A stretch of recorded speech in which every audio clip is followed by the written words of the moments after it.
We found Vasiliev on the northern outskirts of Komarovka. The Mitnitsky groves were burning ahead, airplanes were roaring overhead, and the rumble of explosions was rolling across the steppe. The division lurked near the ground. Only occasionally, when the planes flew by, a Red Army man would run from bush to bush, or one or two cars would rush to the forest at breakneck speed. We had to leave the tanks in the forest, near the division headquarters, and try the speed of our legs. Vasiliev advanced in the morning for 13 kilometers, reached near the village of Ostrov River Plashuvka, a tributary of the River Styr. Here the German aviation stopped the division, and it is from half a day hiding in the surrounding dock groves. But this is only until evening. With the onset of darkness, as Vasiliev reported to the general, the division will resume the offensive until the fulfillment of its task. One circumstance worried Vasiliev. The entire first echelon of the rear of the division vehicles with fuel and ammunition burned in the forest from bombing. However, so far the units do not feel lack of anything. After listening to Vasiliev, Ryabishchev said that he came to him only because of the lack of communication with the division. He ordered to investigate why the radio did not work and bring the culprits to trial. "Comrade General," reported Vasiliev, "not only you, I myself could not call my own radio until I came here." "And why?" "Because my headquarters was scared so that it wouldn't. To avoid being bombed, ordered all the radios to be turned off. That's the reason and the specific culprits. Sort it out personally, and next time for the lack of communication you'll be held accountable to the fullest extent." "Yes, remember this." Having learned that the Divisional Reconnaissance Battalion suffered no losses, Ryabishchev ordered Vasiliev to allocate a company in his Reserve Corps intelligence. "Send it to me for a day, let them be at hand. I'll bring them back later. I have, aviation crippled half of them," explained Ryabishchev his order. "When I passed this order to my commander, he said to me, 'You know where the Corps headquarters is? Well, go to the Corps.'" General Ryabishchev, without waiting for Popel, left for Mishanin's division, and I, having collected my company, went by the forest road to the Corps headquarters. There was no headquarters at the old place. The same wrecked vehicles and the same white pigeon-like sheets from the headquarters files, but not a single living person. The search along the forest was not successful. "There's no need to look for them here. Let's stand by the highway at the edge of the place. We'll catch someone," advises Viper. I accepted his advice, placed the company in the gardens on the northern outskirts of Brod, near the highway, and began to wait to see if a commander who knew the situation would come across. Having put the officers on duty at the crossroads, I approached the hut and saw a surviving corps radio station. It was under a canopy. "And where is the headquarters?" I asked the station manager. "We don't know." "And how did you get here?" "We disguised ourselves from the bombing." "And communication with the headquarters?" "We have no communication with anyone. No one answers our call signs. They're all silent." Remembering how Vasiliev explained the lack of communication to Ryabishchev, I thought it's the same here. They're afraid of radio like the devil. "Admit it, comrades, that you did not even think of turning on the radio while the aviation was flying. You were afraid, weren't you?" I snapped at the radio operators. They were silent. I ordered them to call our division. Oh, in a minute the division radio answered that the old master left long ago to his son, and the little one recently left for home, so Popel is coming this way, I decided. A liaison came running from the crossroads and reported that the motorcycle company of the headquarters had arrived. When I met the commander of this company, who was coming to me, I learned that he had also fled with his company to the forest from the army, had lost his headquarters, and was now looking for it. He agreed to my proposal to stay with me. When we went to the crossroads behind the company, Popel was already there. He stood with a tank under the outermost house on the highway and held up everyone going to Brody on both roads, both fighters and commanders. People, feeling guilty, kept making excuses. "We are going to the city. We lost our commanders." "Well, if you have lost them, I'll find them now. I'm a god and a senior military commander. Go out of the forest and take the defense," ordered Popel. having appointed commanders and indicated the area of defence, he said. The company is replenished at the expense of the retreating. They went both by road and field, alone and in groups, unstable people who had not seen real war and real commanders' hands. Some of them reported that the Germans had captured 2 of our generals Ryabyshev and Meshanin. Popple began to check this rumour on the radio. From the 2 divisions replied that they do not have Ryabyshev. Division Meshanina and Corps headquarters did not answer. At the risk of being without motorcyclists, Popple sent them one by one to search for Comcorps and headquarters. Finally, managed to find arrived at the old place Staber Deputy Chief of Intelligence and Deputy Chief of Communications Corps. Popple now gives the Deputy Chief of Communications order to divisions continue the offensive and go to the planned areas. It is necessary to make people work, it will prevent panic, he explains. Since midnight, the German aviation has been intensively lighting up Brody and continuously bombing it. Forest fires are burning in the darkness of the night. They seem to be born out of the ground after the airplanes fly by. Phosphorus for panic, the devils. Popule curses. Maybe the drizzle will break up and put them out, I think. In the morning, in the grey drizzle, we leave the defence and go to Brody to check who is in the place from ours.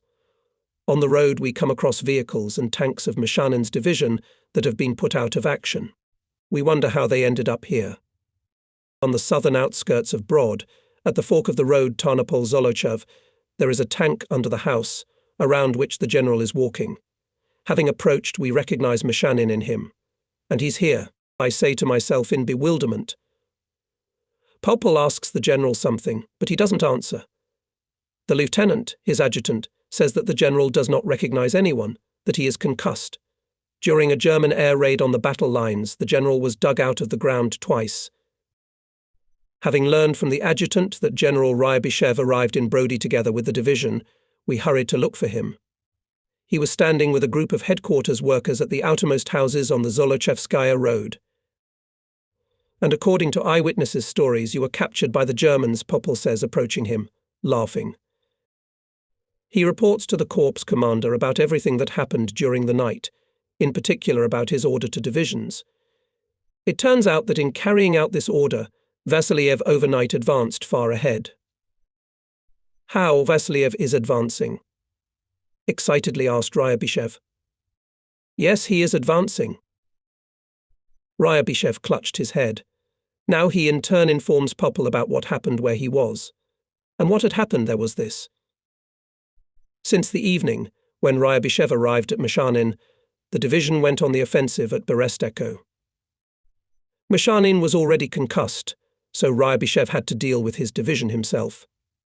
At Beresteko, the radio order of the front was received the corps to withdraw behind the heights defended by infantry, to the forest south of Zolochen. Not having radio communication with any division, the general sent his order to withdraw by liaison. Meshanin's division he himself withdrew from the battle and began to withdraw with it, pursued by the German Air Force. But the worst thing is that the Germans, having noticed the withdrawal of the division, followed it on their heels, barely held back by the battalion left to cover it. The tragedy, Nikolai Kirillovich, all in the fact that we led the Germans in the middle of the battle orders of the corps, and Vassiliev's division even the rear, said Ryabyshev. He ordered his operational department to contact Vipsil Jepi, to give him an order for immediate withdrawal to the area of Zolochev, as well as to inform the other divisions about the appearance of the Germans on their flanks. No sooner had he given this order than a radio operator came running with a radiogrammer report that at 6 a.m. on June 27th, Vasiliev's division through a communications delegate received a written order from Ryabyshev to withdraw to Zolochev, and that it would start withdrawing in an hour. Ryabyshev is out of control with anger. He threatens to put on trial the delegate of communication for the fact that he was late with the order. The staff and the chief of communications get it from him.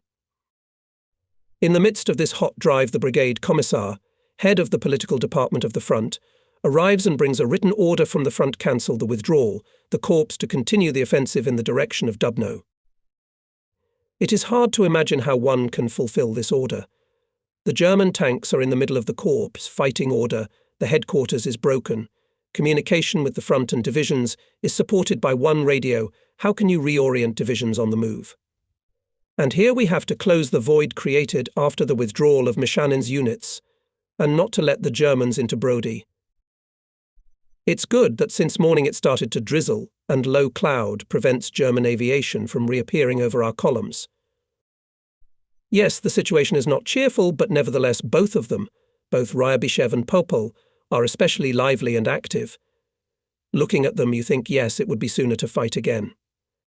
After all the hardships of combat life, the whole mess of marches, regrouping will end when the first salvos of cannons. Then comes the real soldier's suffering, what the soldier is called to, and for the sake of which he endures hardships. Popol makes every effort to stop on the approach to Brody Rearguard Battalion and turn it back to yesterday's initial positions of the division. Ryabyshev dictates orders, draws new red arrows on maps for divisions, sends liaisons with orders. In the midst of this work to the Corps headquarters, half an hour after the brigade commissar arrived with the order of the front, the chief of artillery of the front arrives with a copy of the same order.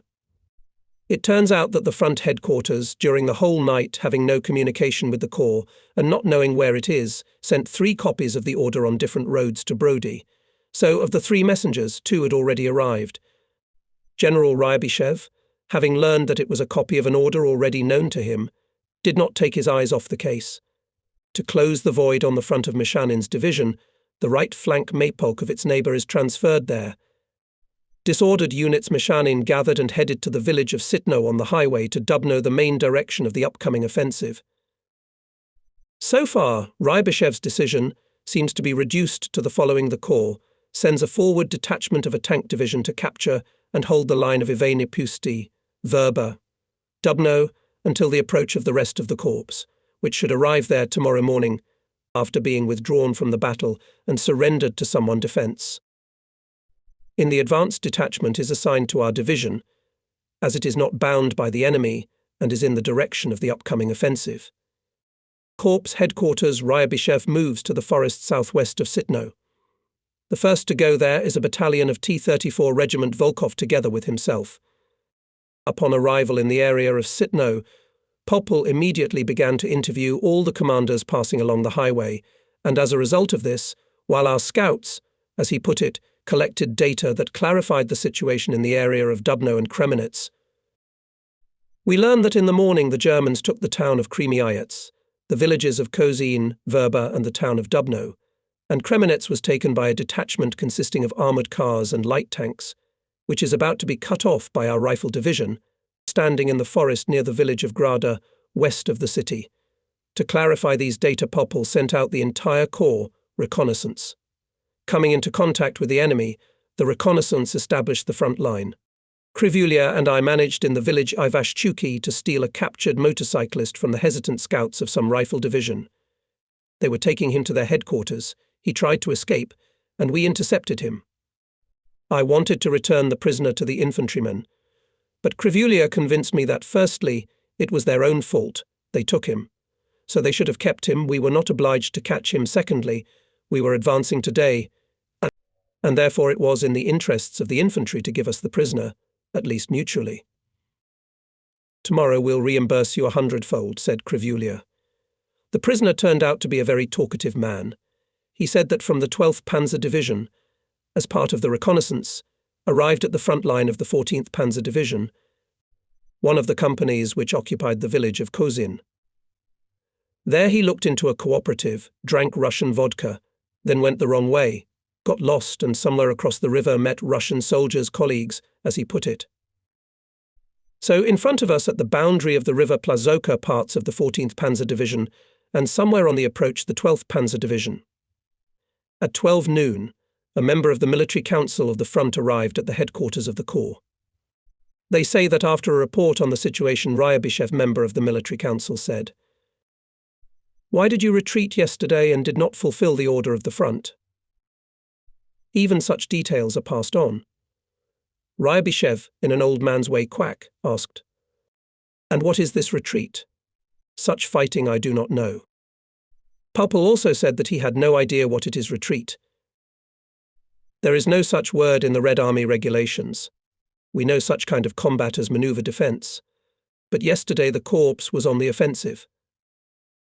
It seems to have emerged from the analysis of the case that last night the frontline communications delegate incorrectly informed the commander. Not reaching Ryabishev's headquarters, he saw tanks going into the forest from under the bombardment of German aviation, individual soldiers going to the rear, crews of dead tanks. He took it for the withdrawal of our units, and, returning, reported that Ryabishev was retreating, while the corps was advancing and had already fought near Berestechok, came to the Stia and Plashuvka. Now it is clear why we received last night an order to withdraw to the Zolochiv defensive line, which was then cancelled by a new order to attack on Dubno. I heard that at the end of the conversation Popol said to a member of the military council. Our tanks today will once again prove that the concept of retreat for them does not exist. Today I will be in Dubno. Good, said the member of the military council. I give you the opportunity to fulfill your promise. I appoint you head of the advanced detachment. The member of the military council informed the Corps headquarters that Kleist's main blow was directed at the area of Lutsk-Dubno-Rivne, that Kleist had about 4,000 tanks and sought to seize the crossings of the river Ikviva, as well as highways to Rivne and Kremenets. The front commander decided to simultaneously strike from the north, east and south to encircle and destroy Kleist's tank army in the Dubno area. Popol's detachment is assigned the task to take Dubno by all means before Kleist's main forces approach, and to hold this line until the main forces of our corps approach, with the movement of which the actions of the other corps assigned for this operation are coordinated. That's why I appoint you chief, said a member of the military council Popol for firmness. Popol asked Ryabishev to give him a battalion of T-34s led by Volkov, which came to Sitno. Having transmitted by radio that Vasiliev should pull his units to march in the direction of Sitno, Popol approached Ryabishev and said, Dmitry Ivanovich, don't forget I am waiting for you in Dubno. Ryabishev silently embraced Popol, pressed him firmly to his chest and kissed him 3 times. Unclasping his arms, he uttered only one word. I will not forget. Popol took on his tank for the turret gunner of the head of the Special Department of the Corps, Battalion Commissar Oksyn, and took us to Sitno, where stood in defense battalion of tanks Volkov. This is the general's order, and this is the chief to the order, Popol said to Volkov, handing the order and pointing his finger at himself. For Volkov this order was happiness. He stretched out in front of Popol, dashing visor, and fired a volley. Ready. Where and what do you want to do? They say that Volkov was very dissatisfied with his first fight yesterday. This is explained by the fact that he dreamed of a real tank attack when the opponents go at each other. He wanted to test the quality of his T-34s, which he is in love with. Before the war, Volkov spent days and nights in his machine park. It came to the point that his wife came to the park to find out what was wrong with her husband. He knew the vagaries of each machine. He could tell by the sound of the engine what kind of mechanic the tank was. During our endless marches, Volkov had become exhausted, blackened by sleepless nights and running from car to car at every stop. He could not reconcile himself to the fact that his equipment is rolling in the rear, and, meeting with Vasiliev, complained, I cherished and saved every car for the battle. I want to hit so that the Germans forgot what to call them. And here we are, riding like a male triple, 200 miles a day, and here comes the long-awaited first battle. But what kind of a fight is this? He was indignant.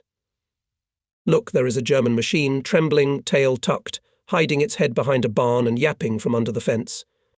To Volkov's question, where and what do you order to do? Popol replied. I'll order you to beat German tanks, and where I allow you to beat them wherever you find them on the road to Dubno and in the city itself. But you see how to beat them? He suddenly asks mysteriously. Here, perhaps, you should consult me. Popol's advice was as follows: Volkov's battalion, the head echelon of the detachment, to occupy the town of Dubno by the end of the day. I and one of my platoon will be assigned to the reconnaissance organization, which will go ahead of the battalion's main marching outpost. That's why we're doing it this way. Popol explained to Volkov his formation of the advanced detachment. It's cloudy and drizzling. German aviation will not interfere with us. Let's go in one column, and such a clenched fist to break the skull of any Kleist. Having given the order and explained what to what, Popel left to Vasiliev, who, having built his units in a column, was waiting for him. Taking the first platoon with Krivulia, I went along the highway familiar to me on Sitno, expecting, while the battalion stretches out, to go 5 kilometers ahead. From the outskirts of the village, a platoon of T-34s came out on the highway ahead of us. In the hatch of the turret of the lead vehicle is a familiar figure with a proud posture, leaning on arms bent at the elbows. Now this tanker, apparently, was interested only in one thing: to jump out on the highway ahead of my platoon. Trying to do this Perepelitsa, it was, of course, him almost hit my car, which was on the same level with him. He braked his own car on the slope of the ditch. Having dodged the collision, the angry Viper rebuked Perepelitsa. "Comrade Lieutenant, don't you know that there should be a road ahead?" "I know that I'm scouting, so I'm giving way," Perepelitsa smiles. "And who are you?" I ask him. "We are Gepes," he answers meaningfully, "the head sentinel." I make an agreement with the head of the head outpost to follow us at a visual distance, as the enemy is only 10 kilometers away. Krivulia advises me to go not on the highway, but on the right, on the road. On the highway will go marching outpost. We have the same radio wave, it facilitates information. After listening to Krivulia, I led the platoon along the embankment of the railroad going to Dubno. Observing from Rudnia village, I noticed 5 German tanks on the northern outskirts of Ivane Pusti. I reported it to Volkov by radio. Volkov ordered the marching outpost to destroy them without noise, and me to continue moving by detour. The head of the outpost sent to me in Rudnia Perepelitsa with 2 tanks. Having crossed the river Plashuvka between 2 lakes, we hurried by willow trees to the station. I turned my platoon further northeast along the railroad line, and the T-34s, coming up from the rear to the bridge on the highway, 2 shots removed both tanks standing there and closed the departure of the rest, which, judging by the turmoil in Ivan Pust, was much more than the 5 I noticed. In an effort to break through the bridge, they went on the attack, but the core of the outpost opened fire on them from the left. Taking advantage of the superior caliber of their guns, the T-34s shot the German tanks from 2 kilometers away. The bridge quickly disappeared from my eyes, but I realized what had happened there when I heard the firing stop and saw the German tankers fleeing from the village on foot. At the same time, Vasiliev's column of tanks was descending from the heights west of the village to the highway at high speed. Without stopping, we moved on along the railroad to the highway. To the left of us is empty, and suddenly we see a column of tanks and vehicles coming out on the highway from a side road and moving to the village of Verba.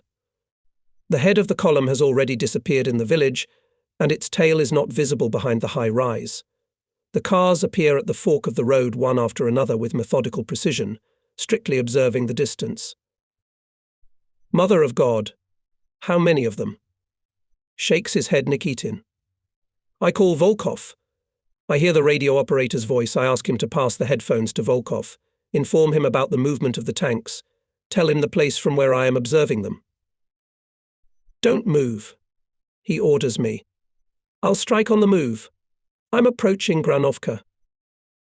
This means another 5 kilometers, I think, and hear how Volkov transmits my data to the radio operator Popel, and how he informs him that Popel has already passed Sitno. Krivulia points me to the ravine ahead, and to our left. "Here, devils, they're coming." On the road from the village of Smolyan in our direction moved 2 German tanks and 2 motorcyclists. It won't be possible to get behind the farmhouses, I thought. On this cursed place around the excavation, undetected will not advance. They'll find us as soon as the engines puff smoke when they start. The German patrol will go, of course, to Verba, parallel to the highway. To do that, he'll have to turn off. On the field road near that barn over there. The terrain there is completely open. Even the railroad embankment is barely visible. If they climb the railroad embankment before Volkov gets there, we'll be forced to open fire. We need at least 4 shots. That's enough to rattle the convoy that sent out the patrol. Then it's all gone. The Germans will have time to take the battle order and meet Volkov at point-blank range. I calculate that there are 8 minutes left before Volkov's approach.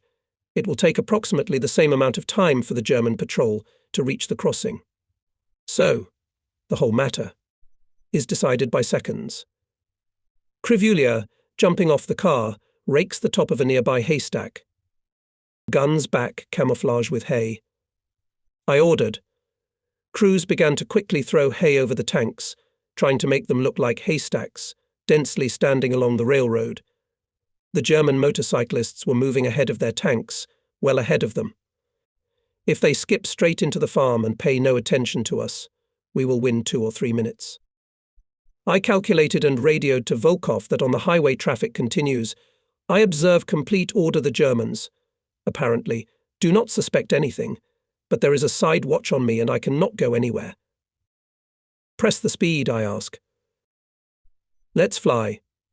Volkov radios. 4 kilometers to go. Don't move.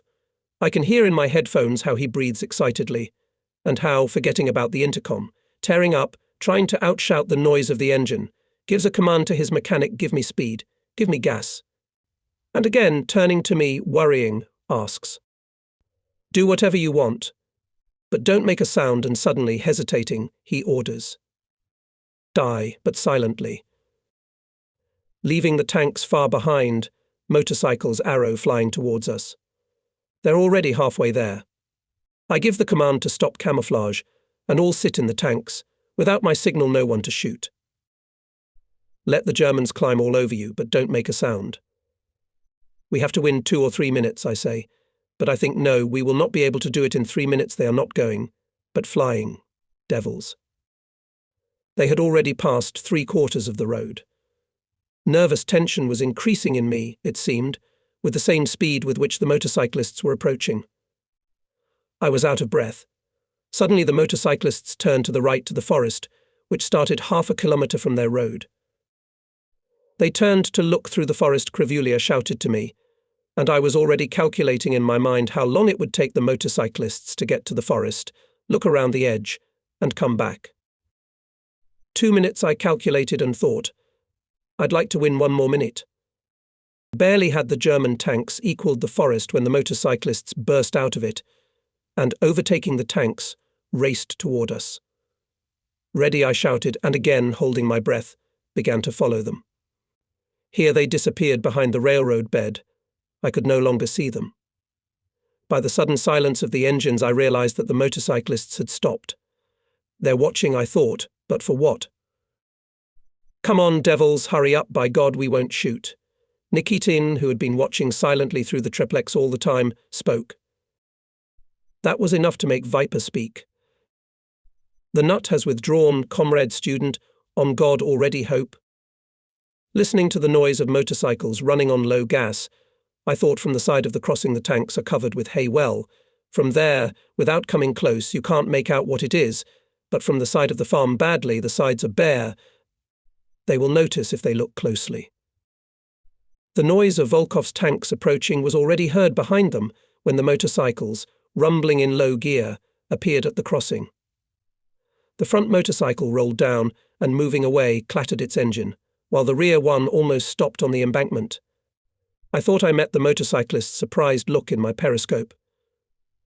But the motorcyclist must not have noticed anything. Gaining speed, he rushed to the farm following the first.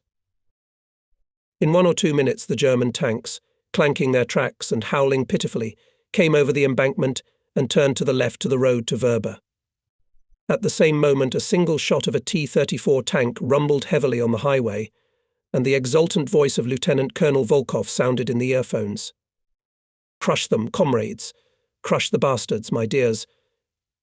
In joy, I shouted the command so loudly that when the German tanks suddenly stopped for some reason, it seemed to me that they stopped because they had heard my voice.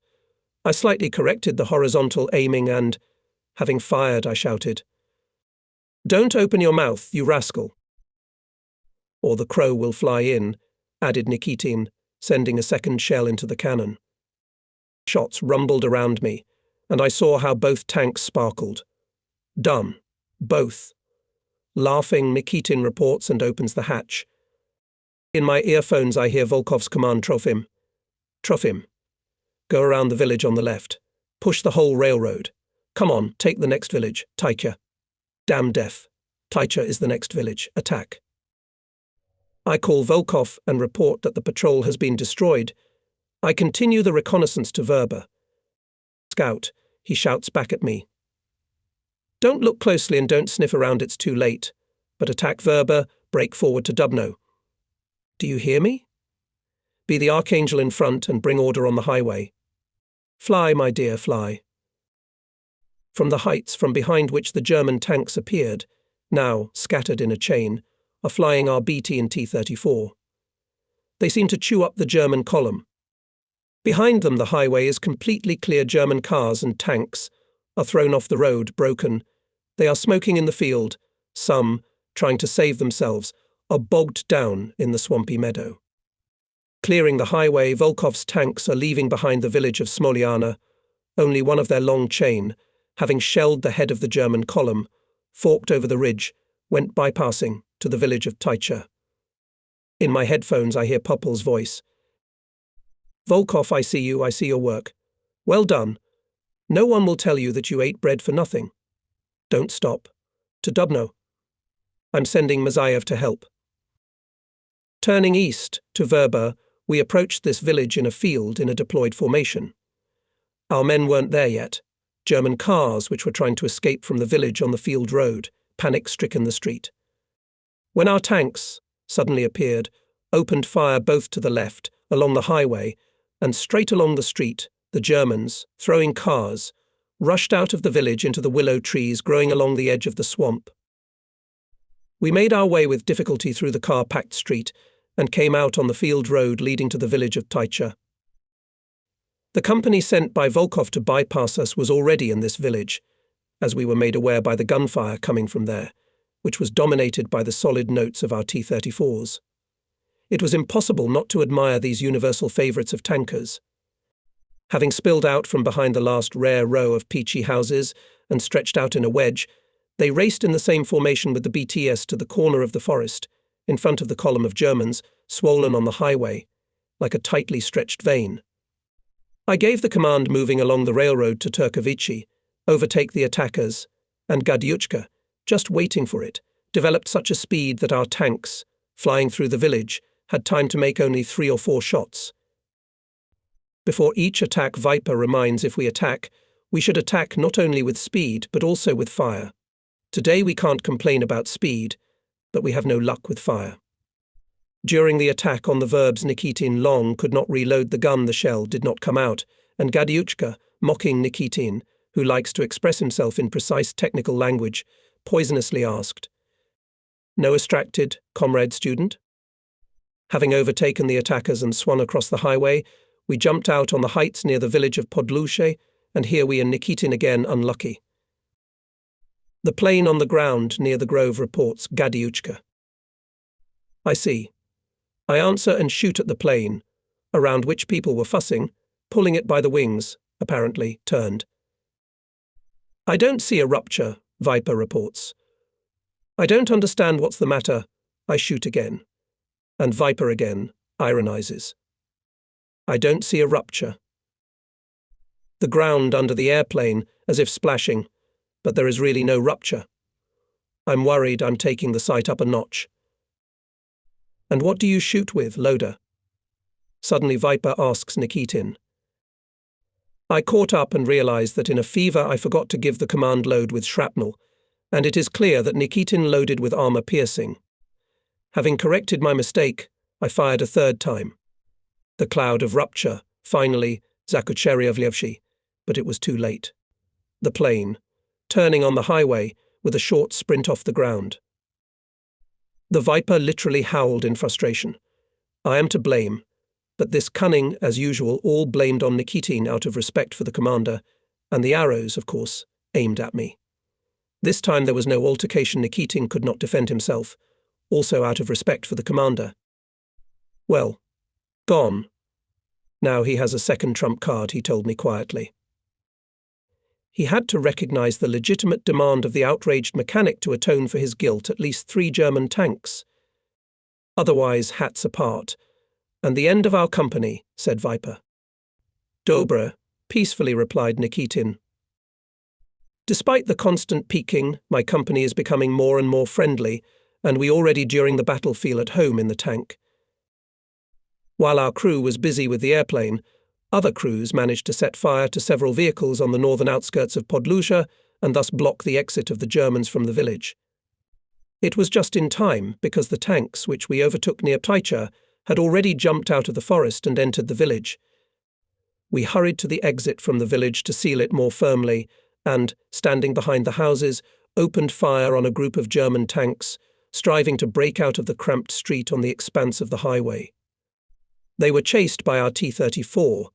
His gun then appeared between the houses, sending shell after shell into the tail of the German column, then suddenly disappeared. Finally it appeared, and with a dozen BTS following it chased the Germans, no longer hiding behind the houses. When we hit one after another 2 front tanks, and the rest of them rushed to the left behind the houses, to the railroad, leaving on the highway a few cars following in the middle of the column, I saw Popple in the turret of the T-34. Blocking the highway with his tank, he shouted, "Gentlemen officers, come here, or do you think we have lackeys to open the doors for you?" The officers climbed out of the car one by one, and raising their hands walked toward Popple's tank. The last to get out of the beautiful passenger car was a tall officer, with a small head on a long neck, by the brim of his cap and epaulettes all at once determined a general. His picturesque pose he passed us with his arms thrown back led our mechanic to admiration. "Wow, what a goose," said Viper, rubbing his hands with pleasure. But when he learned that we captured the entire headquarters of the 14th German Panzer Division and missing only the division commander himself, General Milche, who flew away on the very plane that we missed, the mood of our mechanic changed dramatically, and what did not have to listen to poor Nikitin for the fact that he loaded armor-piercing instead of shrapnel. Viper, calling me as a witness, demanded confirmation that the debt for Nikitin increased, that to 3 tanks per plane should be added to the 3 tanks for the general missed through his fault. "Do you hear?" I asked Nikitin silent. "I hear," he answered. Without his morality, annoyance sucks under the spine. A debt is a debt. I'll pay it back in full and even with more than enough, but let the mechanic work with levers as well as with his tongue. This promised a new outburst of Gadiuchka's eloquence, but here came a company of T-34s headed by Volkov, and Popple, having learned from him that part of the German column had broken through at Dubna, shouted, addressing everyone, "Hey guys, we have to catch up, don't we?" I scolded myself for having delayed near these Germans and gave the command forward, 4th, and we flew to Dubno. Behind my platoon, car after car, not lagging behind, were Volkov's tanks. On the edge of the city near the lakes, we scared away the German infantry, hastily shoveling the ground, bypassing Dubno from the west along the highway, crushed a column of vehicles, and, jumping out on the northern outskirts of the city, crashed at the bridge over the Eichfia into the tail of the German infantry column, calmly marching along the highway to Rovno. 3 cars burst into flames, one after another, in the middle of the bridge. A fire jam blocked the bridge. The Germans scattered from the highway and began to throw themselves into the river. I heard someone's rolling laughter nearby, and looking back, saw Popple sitting on the tank's turret. Winking at us, he pointed with laughing eyes at the Germans drowning and howling in the full-flowing Ikva, and shouted, "Look, they want to bathe, their nobility gentlemen of the future landlords. It's hot to walk on Soviet soil." I am laughing too. Everyone is laughing, both those who are looking out of the turret, and those who are sitting in the tanks, and those who jumped out of their vehicles, chasing away from the shore a crowd of Germans, who were frightened by the cries of the drowning and hurried to get out of the water. Going forward and pointing his hand at the swimmers approaching the opposite shore, Popple shouts, "Give it to them. Don't spare a couple for the guests. Let them learn how to blow bubbles in our water." From all sides, machine guns rang out. From the eastern shore, a battery hit the bridge. "Look, a tank," Nikitin shouted in my ear, pointing to a bush on the other bank, from which stuck out a short, thick cannon. I pointed it to Krivula, who was standing next to me in his car, and dived into the turret myself. In the sight I saw that the German was hastily turning the turret, and his gun, passing my tank, stopped somewhere near.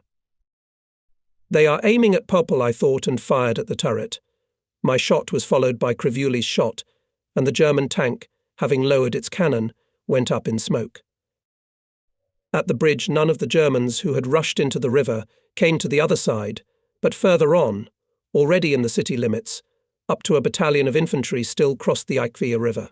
Germans' infantry, tanks and artillery, which were leaving on the highway to Rivne, returned and took up the defence on the eastern bank. Having put a platoon of T-34s and a platoon of KBS in the grove against the bridge, Popple led us through Dubno back to Podlusia, where the headquarters of our advanced detachment was already located. The day was gloomy, it was drizzling, but by the evening the clouds parted, and the sun smiled at us with a friendly and encouraging smile and disappeared. We passed a quiet ancient town with only one factory chimney, surrounded by meadows and swamps of the full-flowing Ikva. It already bears the stamp of war. On the western outskirts, several large buildings are shrouded in smoke. The church gapes with its doors torn off their hinges. In the city centre, the sidewalk is strewn with broken window glass. On the sidewalks lie the corpses of murdered residents. The result of the first combat day of Popple's advanced detachment was not bad. The 14th Tank Division of the Germans was defeated on the march. Several dozens of serviceable tanks and hundreds of prisoners were taken. A 20-kilometre-long line was occupied and held Ivane Pust, Verba, Teicha, Podlusia, Dubno. As shown by captured officers, Kleist in our direction operates 6 divisions. These are 4,000 operational tanks, not yet been in combat, only yesterday introduced into the breakthrough. They're tasked to seize the crossings on the Eikvia River, with the support of aviation to enter the operational space in the direction of Kremenets and Rivne, to disrupt the rear of our army, forced march to the Dnieper, and to seize the Dnieper bridges, and thus complete the encirclement of Soviet troops in the right bank Ukraine. All this must be done in 2 weeks, captured by us in the captivity of the Chief of Staff of the division, firmly confident of success. It turns out that yesterday morning they were already aware that the corps of General Ryabyshev is moving on Dubno. Kleist's light armoured covering division, with which we fought yesterday, is exsanguinated, but still it delayed our advance. Kleist took advantage of this and outpaced us with his 14th Division from the southern direction, and the 18th passed on Rovno from the north. I shared this information with Crivulia, and we exchanged views with him on the plan of the front to destroy Kleist's army. Our opinions agreed. Despite all the advantages that Kleist has, he will be destroyed. This is vouchsafed by the selfless bravery and devotion to duty of our soldiers and commanders. With a cocoon they performed their duties in yesterday's and today's battles. My crew came to the same conclusion at dinner, drinking the Bordeaux found under the seats of the German staff cars. Crivulia measured out all instead of a charka on the lid of a tank thermos. Nikitin and Gadiuka, forgetting about the lost plane and the departed general, eat from one tin can and give each other a cup. After dinner I was called to the commander. I received the task to deliver a package to the corps commander and the order to the second echelon of the rear to bring fuel and ammunition. The rear of the division stood on the southern outskirts of Zablotz. I arrived there at dawn on June 28th and only handed over the written order when I heard a shout. Germans. Tanks. With Captain Stadnik, Chief of Staff personnel of the headquarters, we ran out onto the highway on which the column of the Repair and Recovery Battalion was pulling out. Light tanks, up to 50 pieces, walking in the rye, no infantry visible, reported to Captain Stadnik his assistant. Senior Lieutenant Karchenko, who jumped up in a pickup truck. Take the grenades, all line up in platoon formations, drivers stay behind, Captain Stadnik commanded. From car to car along the column flew. Grenades, form up. Among those who ran, I saw a familiar to me political officer, Belivitnev. He ran into the rye with a platoon of reserve tankers. I, on the instructions of Captain Stadnik, took a position with my tank behind the outermost houses to meet the advancing fire from here. The Germans have already come within firing range, but I can hardly see them. The light tanks, armed with only large-caliber machine guns, are completely drowned in the rye. Apparently, the Germans can't see much around them either. I decided to hit the front tanks, expecting that the rear ones, seeing the burning vehicles, would turn back. The first shells I sent to 2 German tanks far bypassed our left flank and rushed along the highway to the tail of the column. I did not have to repeat myself, both tanks emitted thick clouds of smoke. However, on the right, very close to me, there was a rifle crackle and grenade explosions. I hurriedly turned my turret, but I could not shoot. The rippling rye was stained with the overalls of our repairmen and the ribbed helmets of the reserve tankers. They pounded their rifles at the approaching tanks, threw grenades, dived into the rye and reappeared in a new place. I admired them and regretted that they prevented me from shooting. I would inevitably hit them. However, there was no need to shoot. Before my eyes, the crews of German tanks were throwing themselves out of their turrets into the rye. When I leaned out of the hatch to look around, the firing stopped. Our fighters were climbing on the German tanks standing motionless in the rye. Only one tank, smoking exhaust pipe, bursting, strived to get away from the place of battle. It was already at a distance unattainable for me. Spitting with frustration, I climbed out of the turret. Captain Stadnik came up to me. "Well?" I asked him. 3 were blown up, 12 are safe and sound. The Germans were spinning on the rye. They saw grenades from all sides. They threw the tanks and ran away. Hey, their skin is thin. Some commander laughed as he ran up to us. Now I'll take the tractors, and will bring the commander a present from the rear. I remember this skirmish and think my role in it was nothing. It was grenade launchers, invisible in the rye, decided its outcome. They went bare-chested against the German armour, fought with it hand to hand, and the German armour gave up. As I see now, here they go, young, cheerful, ecstatic with victory. The war will introduce you to the whole world. On the way to the Corps headquarters, turning from the highway to the field road in the village of Krupetz, I stopped when I heard some rumbling. I don't understand where it came from. Ahead, towards the village of Sitno, is a clear field of rye. There is no movement on the highway. I look at the edge of the forest, which is half a kilometre away from me. A blue smoke drifts along the edge of the forest. What is it? It's Rybichev's headquarters there by the highway. Suddenly BT tanks fly out of the forest with an arrow one, the second, and behind them a formation of sharp-nosed, fast-moving machines, deployed in a battle line. They fly along the flat field along the highway, dive in waves of green rye. Ours are attacking. With an enthusiastic tremor in his voice shouted Nikitin. What a dashing march. And he climbed out on the tower, all forward, not to miss a single movement of the attackers. We've never seen such a thing. He shouts to me. With a joyful beating heart, I go up to him. Behind me, Viper sticks out. But where is the enemy? To the left is a flat field. It is bordered by gardens and roofs of Sitno village, visible in the distance. It's quiet and peaceful. Only above in the sunny blue something suddenly happened, as if thick violet ink was dispersed. Giant purple ribbons streaked the sky, curving over our slippers, rushing to the attack. There, Hydra, she's got ink, Viper grumbles. Well, now hold on, boys, they'll swoop. Vultures. He waved his hand in annoyance and disappeared into his hatch. And I got a pinch in my heart. I looked around, getting alarmed. To the left, from where everything is splashed by the sun, there is a rumbling sound. It seems that sheet iron is being dropped there, and a shell whistling close to me, flying towards the forest. Now it's clear. The Germans are in the village of Sitno. They met our attack with fire from the place. We can no longer hear separate shots. They merged into deafening roars. Now only a narrow green strip separates our tanks from the village. Several tanks froze on the run. Some are burning, others are standing, shrouded in bluish transparent smoke.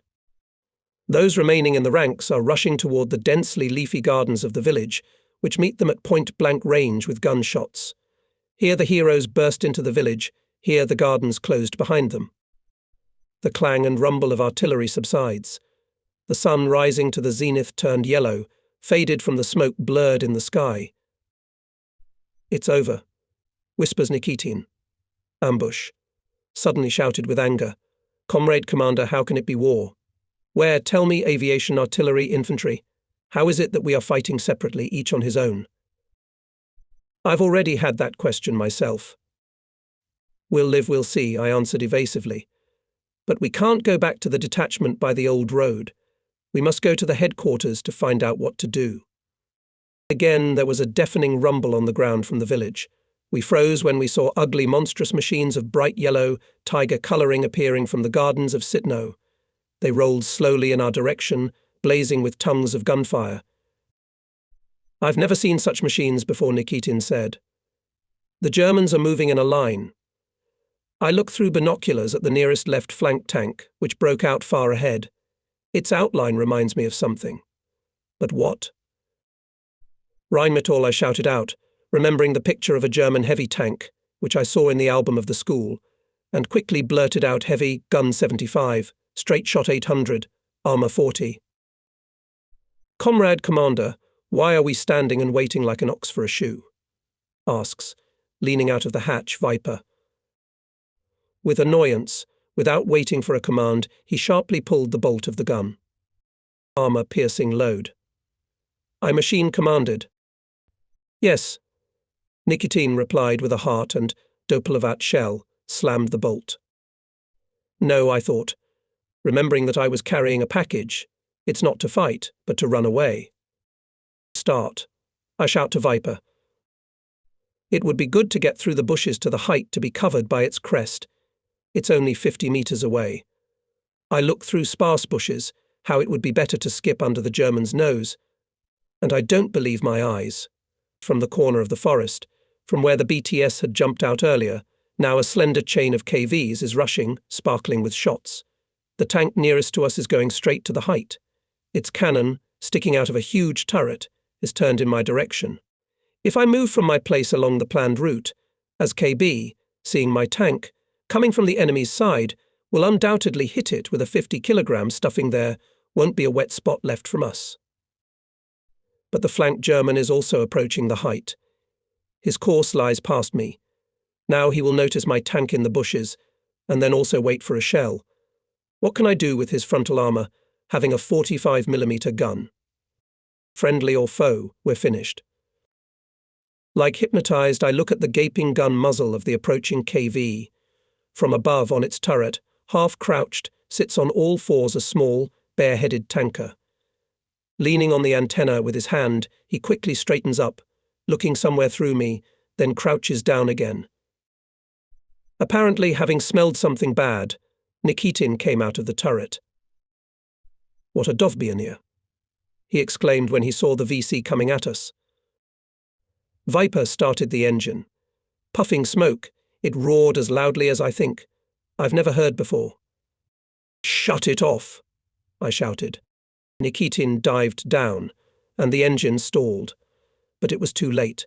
The German tank, which had approached us, noticed the smoke of the engine and moved the cannon in our direction. Get ready. Fire. I threw Nikitin and, having dived into the turret, ducked to the sight. A ribbed hulk was looming in the sight. Its turret, turning, was probing me with its cannon. I hoped to get ahead of it. I aim my crosshairs at the turret. Yes, I encourage myself and, keeping the turret in my sights, press the trigger pedal. The shot thunders.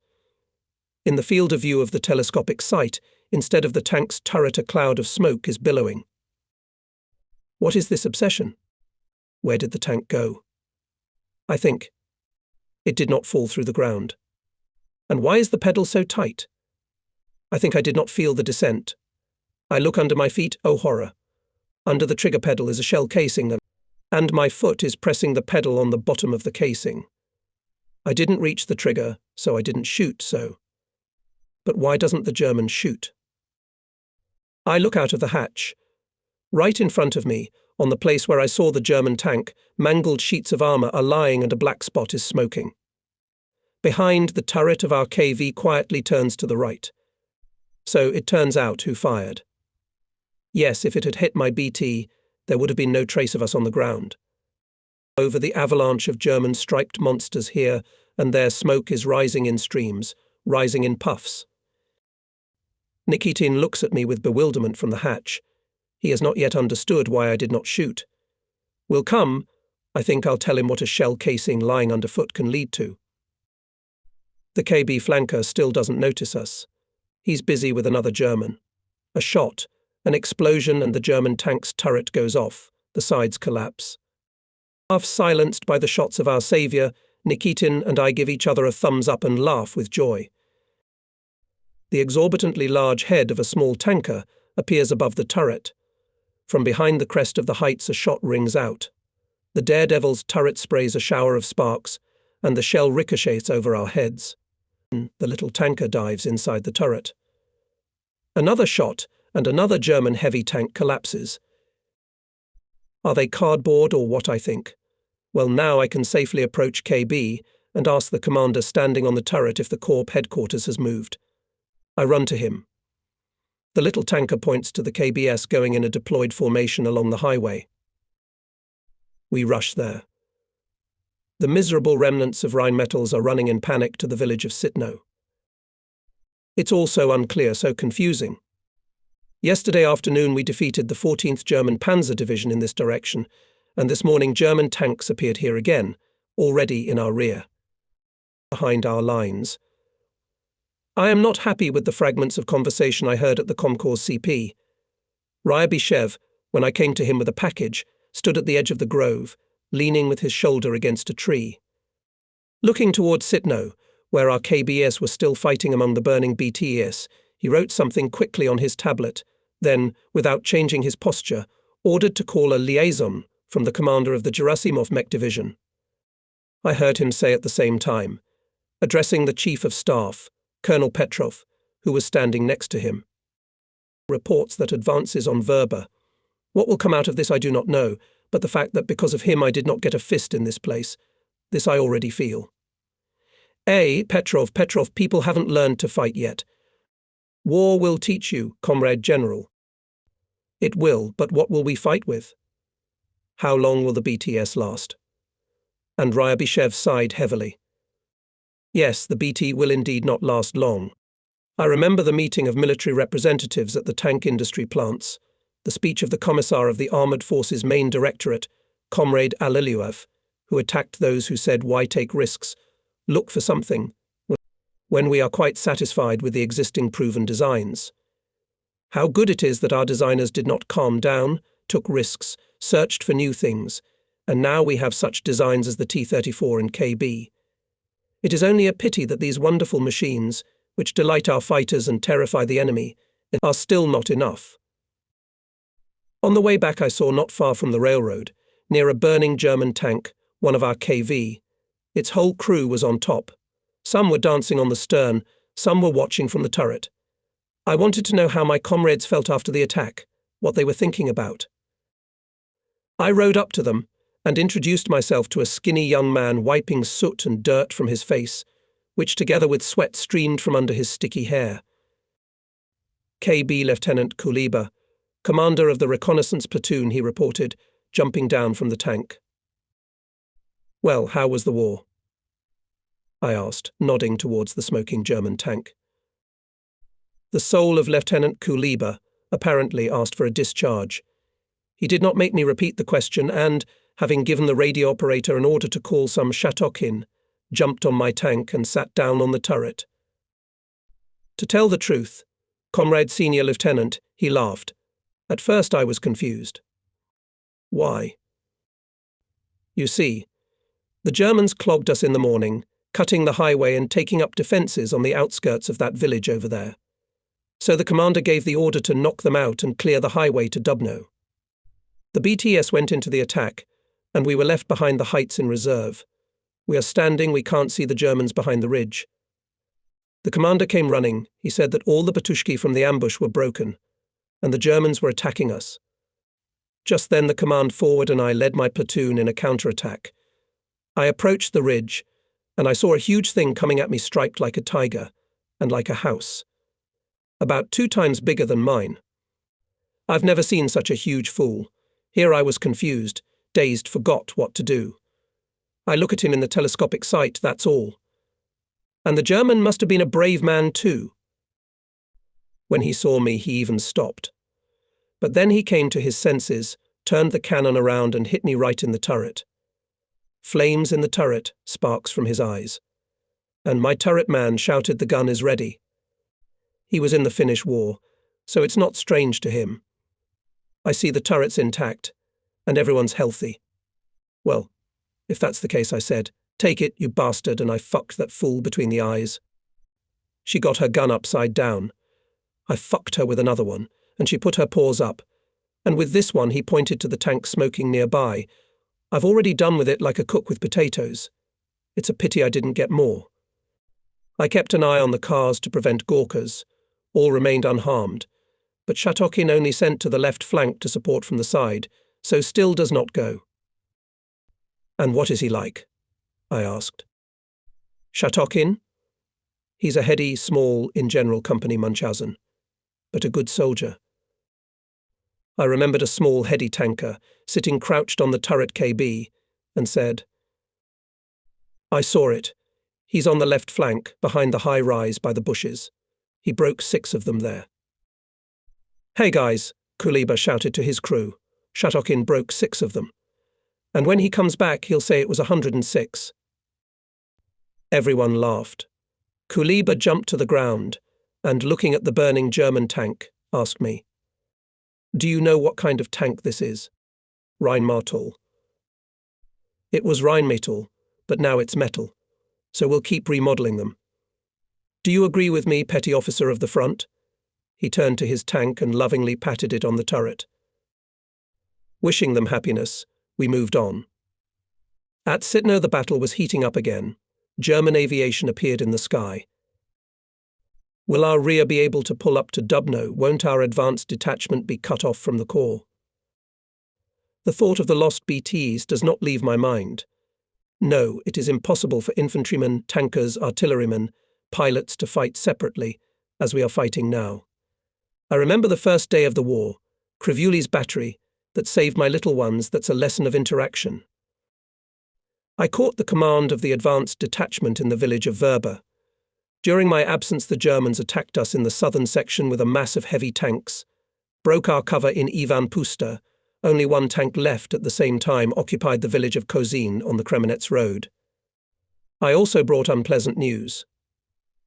The enemy has clearly turned south. The German heavy tank division, having reached the river Setenka along its entire course, took up defences to block the corps road to us. Ryabyshev broke through with 1 division Meshanin, fighting for Sitno. Met a Vizier Gerasimov trying to advance independently 10 kilometers to the right. In the morning, 1 battalion of infantry and an artillery division of howitzer regiment managed to pass freely in our direction. They are now on the approach to us.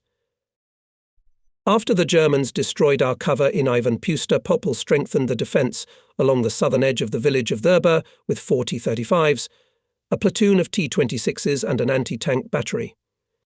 The automobile battalion, sapper battalion, repair company and crews of tankers who had lost their vehicles were turned into infantry.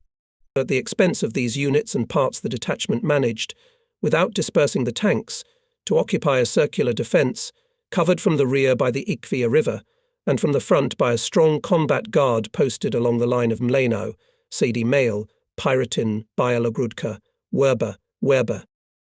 When I learned that Krivulia and his company had left for reconnaissance, I went with Popil's headquarters to Bialogrudka. On the dusty road through the rye field we saw a large herd of pigs. In a purple-golden haze of whipped dust, pedigree Yorkshires with sunken flanks, exhausted by the crossing and the heat, were slowly walking. One of the herders, a peasant of about 50, wearing a vest over a linen shirt, threw off his fedora and said hello to me. "Will you please, comrade commander, tell us whether you will not take our pigs for meat? Because all the pigs are going to burn to take a rest." "Why will they die out?" I asked. "Because it's already another day that we haven't been able to kill any part of the army. Today at night the Germans didn't take away much. They will not be able to endure another day like it was. Give our collective farm a certificate of what we have taken for the army as part of the supply, otherwise it will turn out that neither the state nor the collective farmers will have anything." I went to the regimental commissar Nemtsov and reported to him the request of the collective farmer, adding that the crews had not eaten today, and the kitchens were not sure when they would arrive. "You can't," he replied briefly. "The peasants will see us and think that we are looting. I'll tell you what he said to a collective farmer. You can drive the herd without hurrying, we'll cover you. It would be easier for the cattle to get to our troops. Thank you for your protection."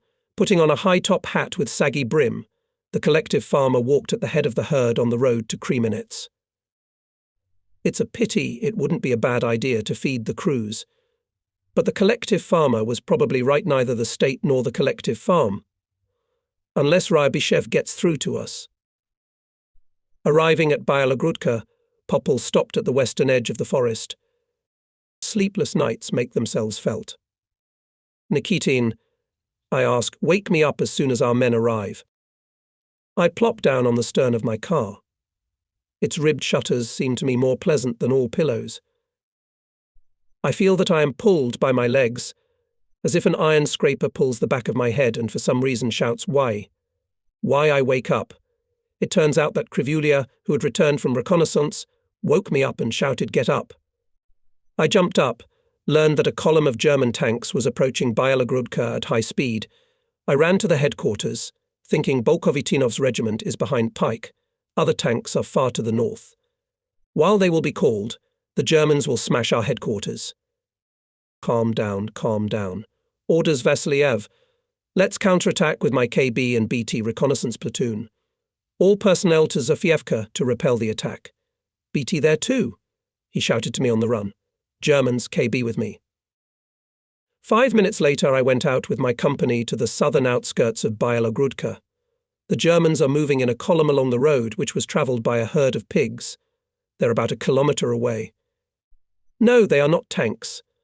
I clearly distinguish motorcycles with trailers, heavy armoured vehicles, followed by light ones. Popple's and Vasiliev's KBs have arrived. They stood in the garden to my right. Vasiliev is looking through binoculars at the German column. "Don't move," he orders.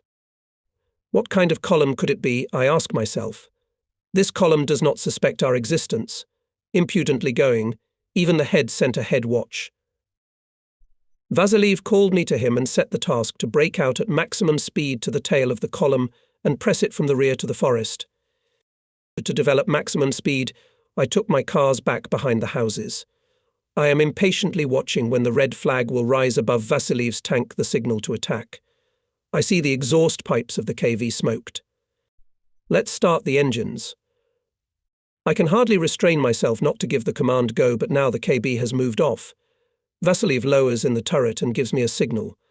With engines howling and speeding up, our tanks burst out from behind the house towards the grove.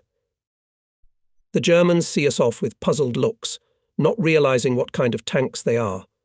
By the suddenness of appearance and movement without fire, I gain time and reach the tail of the column, before the Germans realize that these are rushing Soviet tanks. Only now we open fire. We send shell after shell at the speed that Nikitin and I can give. Viper from below is shouting encouragement to us. Give it to him. Ready. Next on the right. Aha, ready. We look back. Far behind, echoing us with the base of their guns, 2 KB Vasilievs are moving.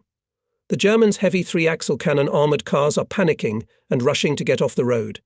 Without firing back, they scatter on the edge of the forest like frightened cockroaches from under the raised floorboard. Cutting off the road for withdrawal back and across the field to Kozin, we spur them to the forest by fire. One by one, the German vehicles burst into flames. The field is engulfed in a disgusting-smelling oily smoke. The 3-axle heavy armoured cars, having reached the forest, stumbled into it. They cannot pass between the trees. The forest meets them with 45mm gunfire.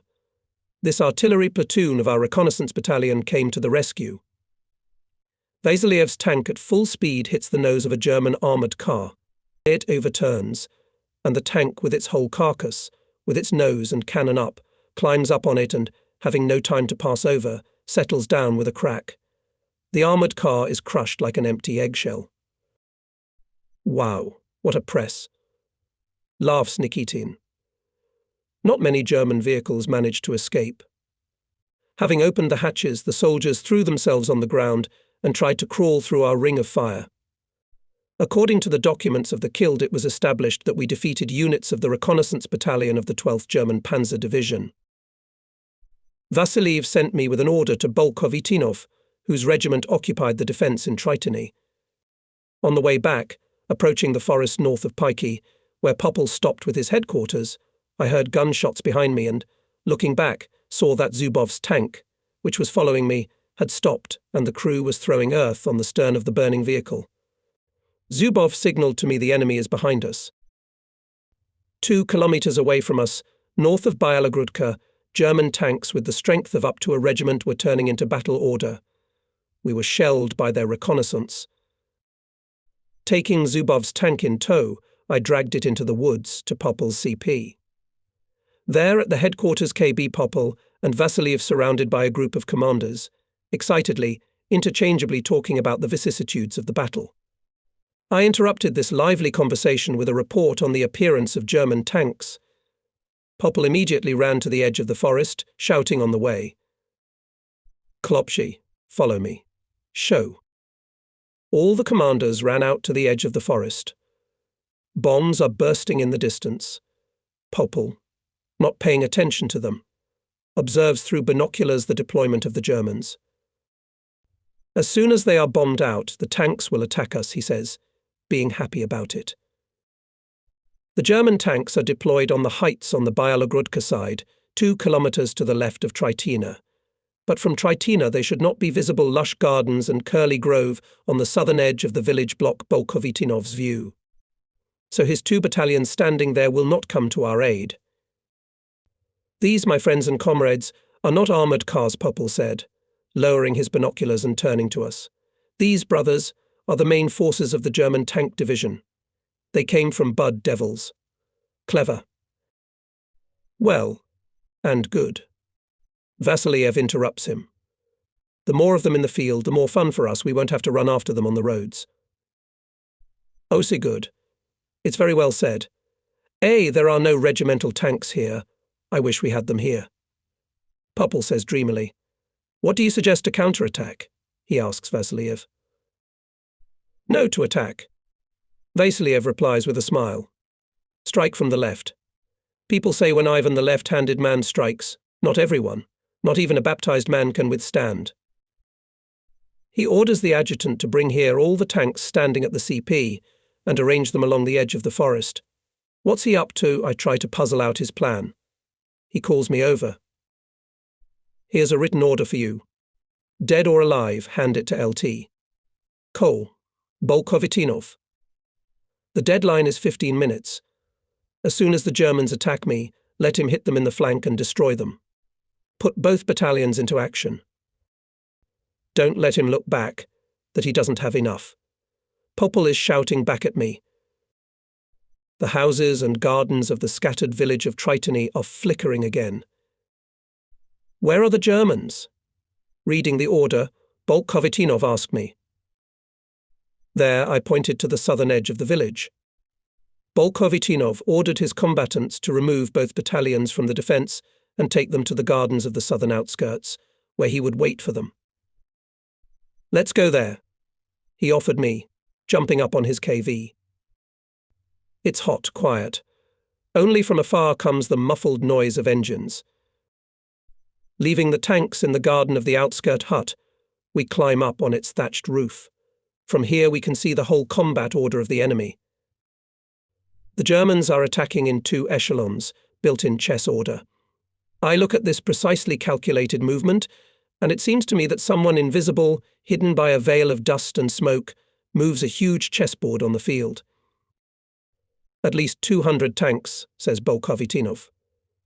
A chill runs down my skin. I look back anxiously at the village. Where are ours?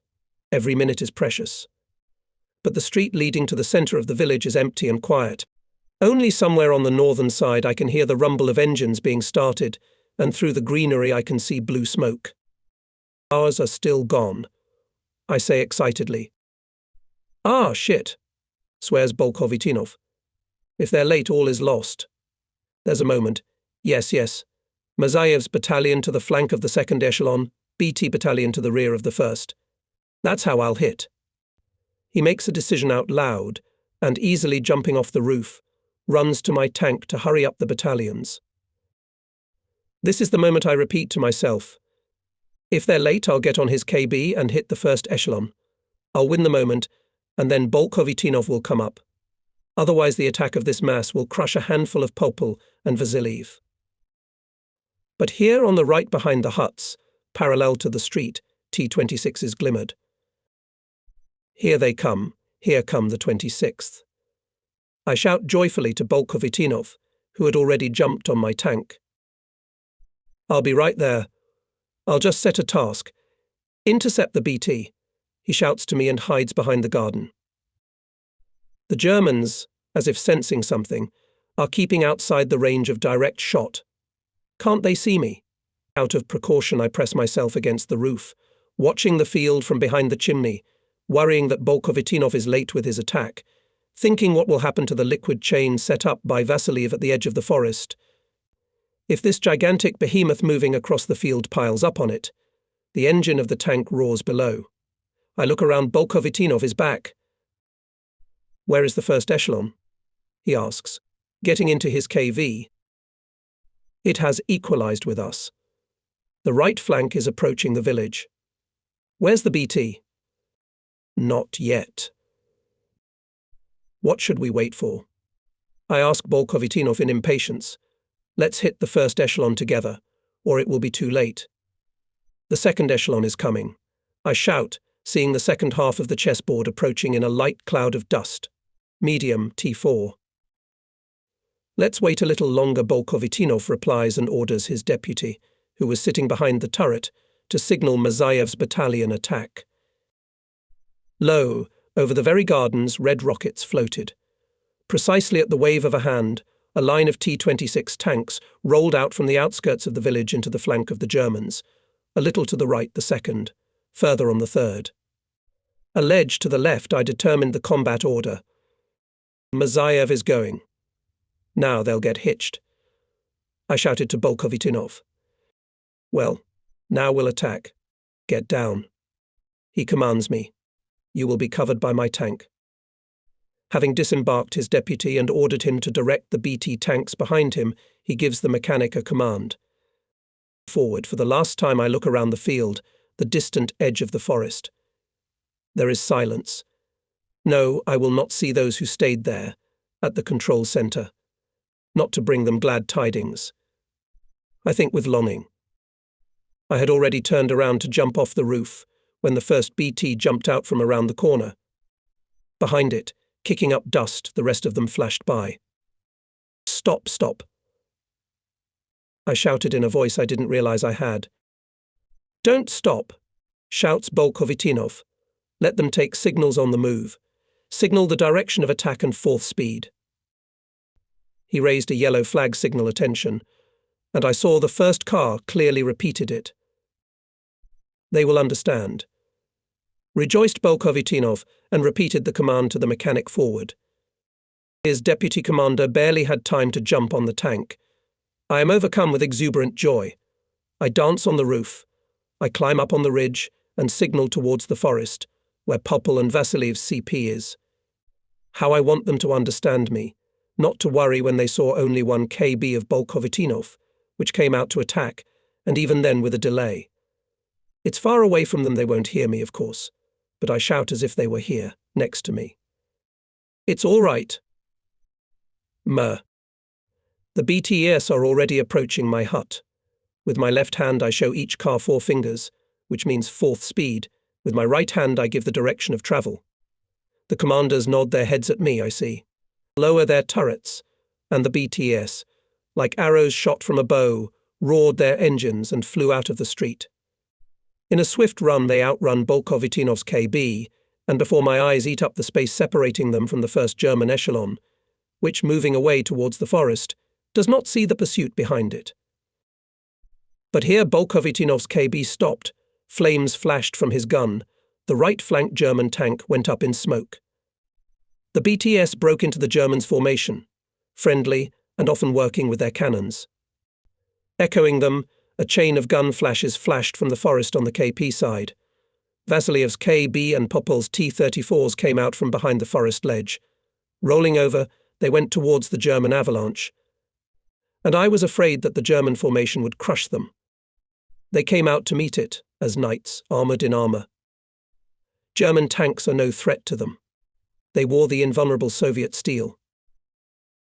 The battle has begun. Everyone is in action, I say to myself, with all my heart feeling the high solemnity of the moment, and, having taken one last look at the battlefield, I roll down from the roof to my tank. On the run I command Viper forward, 4th.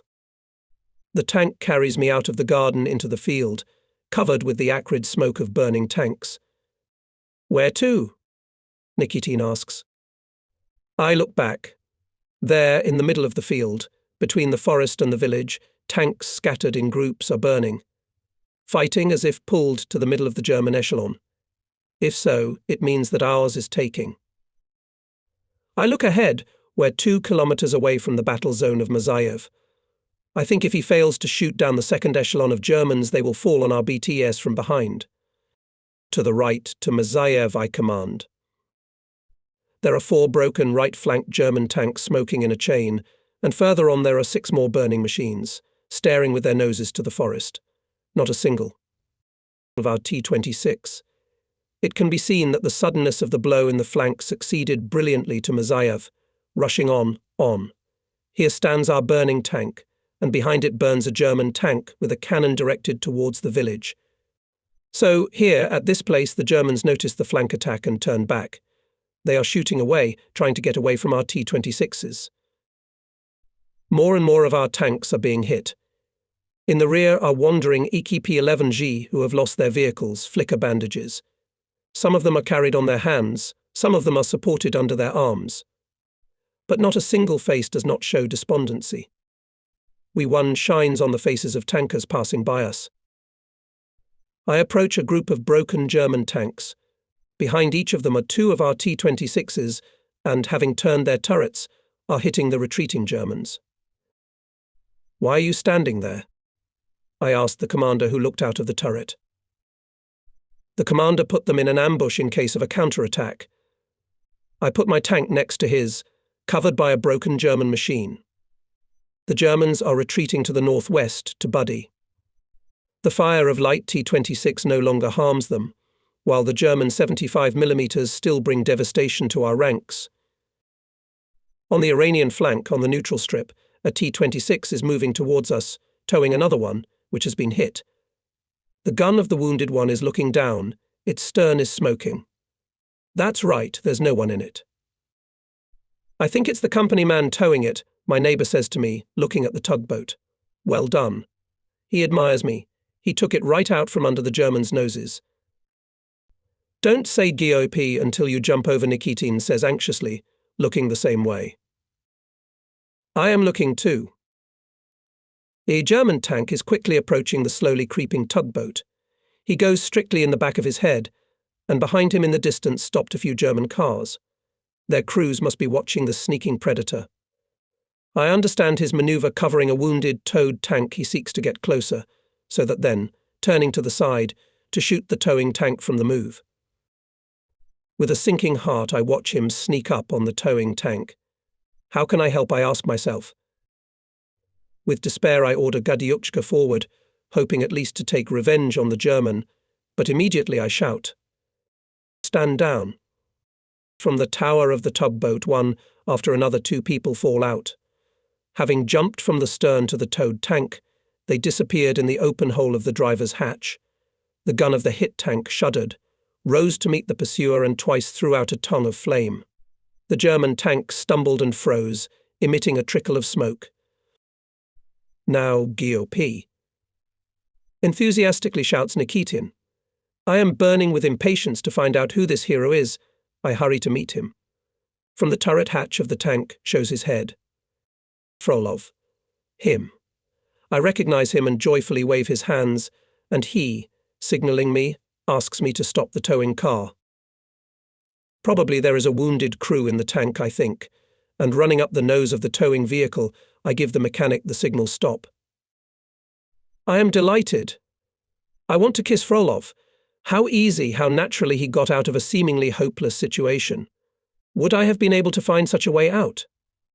After all, even standing on the sidelines, I could think of nothing better than to rush into a counterattack under the 75mm cannon of the German. No, I guess I'm not up to Frolov yet. I remember the first meeting with Frolov. He made an unimportant impression on me then. I was looking for in him. Hero of the Soviet Union, some special, eye-catching qualities, but I did not find anything at all outstanding in him, or, even more so, in what he said. A collective farm tractor driver, I thought disappointedly at the time, listening to him berate one of his commanders for poorly oiled undercarriage and uncleaned air filters. I especially did not like his manner of sprinkling his speech with sayings, sometimes of rather dubious quality, and asking riddles, also rather rude. Now he stands in the midst of the smoking battlefield, as unattractive as he looks, but I look at him with different eyes. After all, in full view of me, going at the head of the battalion's combat order with his light tanks, he overturned and defeated the enemy, 5 times stronger than him in terms of the number of vehicles, moreover, surpassing him in terms of firepower and armor thickness. Finally, this resourcefulness. Together with Nikitin, I helped Frolov and his turret man to pull out of the tank wounded crew members. In the tanker, with his head thrown back and bloodied face, on which old burns have not yet healed, I recognized the tank commander, Petty Officer Nikolai Petrenko, the hero of the first battle of the division at Krasny. He is unconscious. For a moment comes to his senses, asks where are the Germans and falls back into oblivion. Mechanic, why backwards? He shouted in delirium as I laid him on the stern of the tugboat. Leaning over the dying man, Frolov told him that the Germans were defeated and had fled, and Petrenko came to himself again for a moment, recognized Frolov and asked him to write a letter. Write that I am honest, as it should be, he whispered, and stretched out as if to make himself comfortable. Dead, said Frolov, and lowered Petrenko's hand. Everyone took off their helmets. When we were returning from the battlefield, I asked Frolov, how did it occur to us to shoot from a tank that had been hit? This is the science of war, he smiled. Something similar happened to me in Finland. There, 2 skiers followed the tank I was towing with grenades. My Bashner had to move into our trailer to stop this cat-and-mouse game. As you can see, I just repeated. Yes, this is what I've been missing, I thought. Although we've won, but we're getting more and more unpleasant information. Mazayev's battalion had only 1/3 of its vehicles, 1/3 of its ammunition, and the same amount of fuel left in the refueling station. While we were repulsing the German attacks in Bialogrodka and Tritony, the Germans along the highway to Dubno attacked Verba twice. They were repulsed, withdrew, but now they are preparing for another attack. After the battle, barely our tanks withdrew into the forest and Popel and Vasiliev settled down to drink tea, using KB's nose as a table, and excited Bolkovitinov and Frolov came up to us. What has happened? Popel asked, wiping sand off an aluminum mug. Bolkovitinov reported that in his assigned area of defense Pyrotin Morji Ptitichki, exposed in the morning Bosbo Guard was not found, and Frolov, who went there to wiggle the boundary, almost fell into German hands. There the Germans are hastily concentrating for an attack, said Bolkovitinov. His words were confirmed by a mine that flew over us and exploded nearby. Behind the edge of the forest, a few kilometers away, the Germans are preparing for an attack. Mines are exploding in the forest, and yet Popel is drinking tea with relish, and his eyes, from the corners of which wrinkles radiate, as always, look questioningly. What are you saying? Vasiliev, too, is drinking his tea with pleasure. I don't understand how can one drink tea calmly on a tank when a mine is about to explode nearby. My mouth is dry, my rough tongue rubs against my palate. I involuntarily step towards the tank, under the protection of its armor. The Germans have a desire to disengage our defences, concludes Popel. Well, Colonel, he turns to Vasiliev, it is necessary for this hope to burst like a soap bubble. Oh devils, how they roast. And they don't spare mines. So they are preparing for an attack, summarizes Vasiliev, and suddenly turns to Bolkovitinov. I know, Lieutenant Colonel, that you're not a coward, but nevertheless get closer, behind the vehicle, cover yourself from the mine. Why lose the regiment commander just before the battle? So that's why he's calm, I thought. What I did involuntarily, ashamed of my timidity, he does consciously, calculatingly. It would be good, Comrade Colonel, to strike the Germans suddenly, now Frolov said hotly. Yes, it will be good. Oh, how good! Popple agrees with him. They are preparing for the attack. They're busy preparing, they don't know where our tanks are, so we'll hit them at once, with all our forces closer here, and then on Verba. What will the regiment commander say? Asked Popple Bolkovitinov, looking at the map under the celluloid tablet. Attack, immediately attack. A radio operator looked out of a covered car with a large pin antenna. Have you contacted the Corps? Popple asked him. No, Comrade Brigade Commissar. Yes, it's bad, Popple, stretched out, so we're all alone. Well, alone, so alone no one will interfere. Like Colonel Vasiliev, eh? The tankers are just advancing, answered the commander. Yes, here we must attack sooner. We'll keep the defence by advancing. It's a pity.